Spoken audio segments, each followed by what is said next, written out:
بسم اللہ الرحمن الرحیم۔ السلام علیکم ناظرین۔ ایک دفعہ کی بات ہے، ایک معروف تاجر رات کے پچھلے پہر سڑک پر ٹہل رہا تھا۔ موسم خوشگوار ہونے کے باوجود اس کا دم گھٹا جا رہا تھا۔ ڈاکٹروں کے مطابق اس کے پاس ہفتہ یا 10 دن سے زیادہ ٹائم نہیں تھا۔ دنیا کے ہر ساز و سامان کے ہوتے ہوئے بے بسی کا یہ عالم تھا کہ ٹائم سے پہلے ہی سب کچھ ختم ہوتا محسوس ہو رہا تھا۔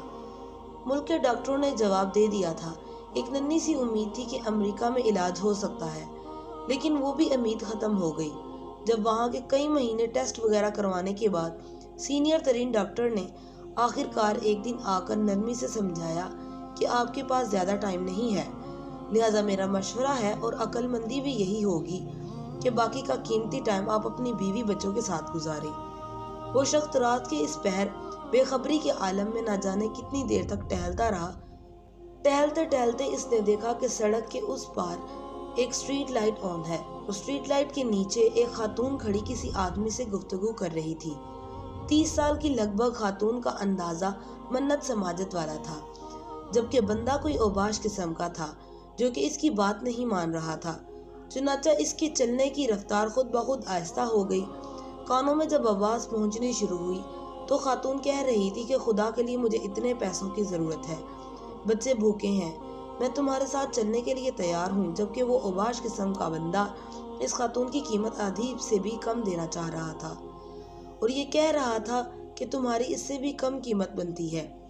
پھر وہ بندہ کندھے اچکاتا ہوا چل پڑا اور خاتون حسرت کی تصویر بنی کھڑی رہ گئی۔ تاجر تھوڑا آگے جا کر مڑا اور خاتون کی طرف چل دیا۔ اسے نزدیک آتا دیکھ کر خاتون چوکنی ہو گئی اور امید بھری نظروں سے قریب آنے والے کو دیکھنے لگی۔ نزدیک پہنچنے سے پہلے خاتون آگے بڑھی۔ اس کا انداز ایسا تھا جیسے وہ اپنے آپ سے زبردستی کر رہی ہو۔ اس نے قریب پہنچ کر سلام کیا۔ خاتون نے مصنوعی مسکراہٹ کے ساتھ جواب دیا اور ٹٹولتی نظروں سے دیکھا اور تھوڑا قریب ہوتے ہوئے آئینی خیز انداز بنا کر پوچھا کیا موڈ ہے۔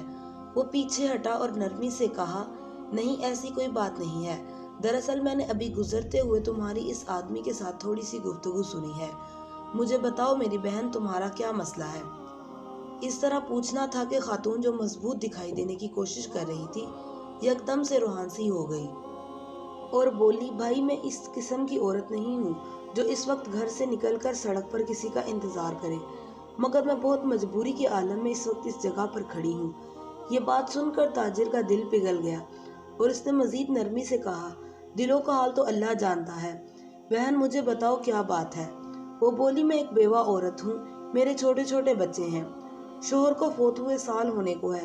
شروع میں تو پڑوسی رشتہ دار کچھ مدد وغیرہ کر دیا کرتے تھے، پھر آہستہ آہستہ سب نے ہاتھ کھینچ لیا۔ گھر میں راشن نام کی کوئی چیز نہیں ہے، کرایہ دار کا صبر بھی ختم ہو گیا ہے، اس نے کل شام تک کی آخری مہلت دی ہے، ورنہ وہ سامان کے ساتھ گھر سے نکال دے گا۔ میرے پاس اب اور کوئی چارہ نہیں ہے سوائے اس کے کہ آپ کو یہ کہتے ہوئے اس کی آواز بیٹھ گئی۔ یہ سن کر تاجر کی آنکھوں میں آنسو آ گئے۔ اس نے کہا بس ٹھیک ہے بہن، کوئی بات نہیں، اور جب جیب میں ہاتھ ڈالا تو پتا چلا کہ جیب میں جو رقم ہے وہ نہ ہونے کے برابر ہے، کیونکہ جس عالم میں وہ گھر سے نکلا تھا اسے تو ہوش ہی نہیں تھی۔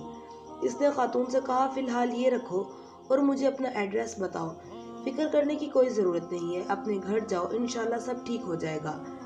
خاتون بے یقینی کے انداز میں اس کی طرف دیکھ رہی تھی، جیسے سوچ رہی ہو کہ اس پر بھروسہ کریں یا نہ کریں۔ چنانچہ تاجر نے پھر سے یقین دہانی کرائی کہ تم جاؤ اور ایڈریس بتا دو۔ خاتون نے اپنا ایڈریس بتایا اور چل پڑی۔ تاجر تھوڑی دیر تک خاتون کو جاتا دیکھتا رہا اور پھر واپسی کی طرف تیزی سے قدم اٹھانے لگا۔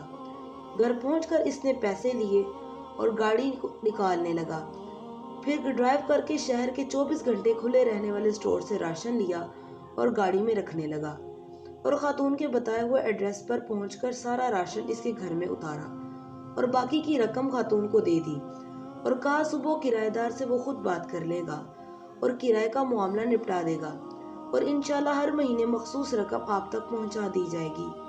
یہ کہہ کر جلدی سے بنا کچھ کہے سنے واپس مڑ گیا۔ خاتون بت بنی بے یقینی کے عالم میں کھڑی آنسو بھری نگاہوں سے دیکھتی رہ گئی اور وہ وین سمیت نظروں سے اوجھل ہو گیا۔ اب تاجر کی کیفیت کافی مختلف تھی، اس کے انگ انگ سے خوشی پھوٹ رہی تھی۔